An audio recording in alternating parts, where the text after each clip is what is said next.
For nearly 15 years, the small-town animal shelter received strange donations. Every few months, a man named Walter Briggs submitted paperwork claiming he was operating a temporary rescue facility. Why? But something never added up. There were no official inspections, no public records of adoptions, and the town accountant finally noticed something suspicious. Thousands of dollars had quietly flowed into Walter's name through small reimbursements, enough that people started asking uncomfortable questions. Soon the rumors began: shelter fraud, animal neglect. Someone should investigate that old man. So one cold March morning, two officers and an animal control worker drove out to Walter's property.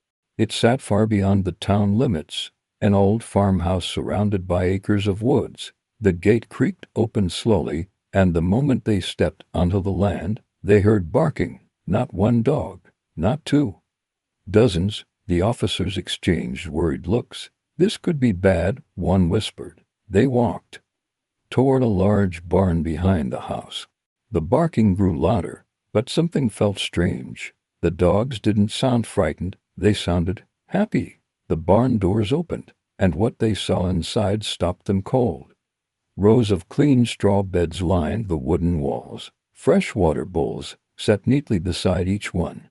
Sunlight streamed through high windows, and everywhere, dogs, old hounds with gray muzzles, three-legged rescues, blind shepherd mixes, dogs that clearly would have been rejected anywhere else. Yet every single one looked healthy, fed, safe. A beagle wagged its tail slowly as it approached the officers. Another dog gently nudged a tennis ball toward them. No cages, no chains, just space, warmth, and quiet comfort. Walter appeared in the doorway moments later. An elderly man with tired eyes and worn work gloves. He didn't look surprised to see them. Wondered when someone would come, he said softly. One officer stepped forward. Mr. Briggs, we're investigating financial fraud related to shelter funding. Walter nodded. Yes, he said calmly. I expected that. The officers looked around the barn again. Where are the adoption records? One asked. Walter hesitated. Then he looked across the room at the resting dogs. They're not for adoption. The officers frowned. Then what are they? Walter took a deep breath. They're the ones nobody wanted. He explained everything. Years ago, Walter volunteered at overcrowded shelters. He watched as older dogs were quietly placed on euthanasia lists. Not because they were aggressive, not because they were sick, but because they were simply forgotten, too old, too broken, too expensive to keep. So Walter made a decision. He started taking them one by one. At first he paid for everything himself: food, medicine, shelter repairs. But his savings slowly disappeared. So he began filing small reimbursement claims under rescue paperwork. Just enough to keep the dogs alive, just enough to buy time. Years passed. The dogs came and went. Many lived their final days under Walter's care, not in cages, not alone, but running in open fields, sleeping in warm barns, feeling loved. The officers stood silently. One of them knelt down beside a limping bloodhound. The dog leaned gently into his hand.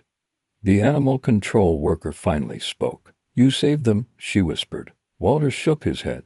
I just gave them somewhere to rest. A long silence filled the barn. Finally, one officer closed his notebook.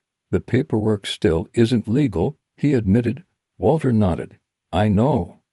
But then the officer looked around the barn again, at the peaceful dogs, at the quiet sanctuary, hidden from the world. We'll figure something out, he said softly, because sometimes the truth hides behind accusations, and sometimes a fraud investigation uncovers something far more powerful. A lifetime of quiet kindness, a hidden sanctuary, and one man who refused to let forgotten dogs disappear without love. If this story touched your heart, don't scroll. Share it so someone else feels the light too. Thank you for supporting us.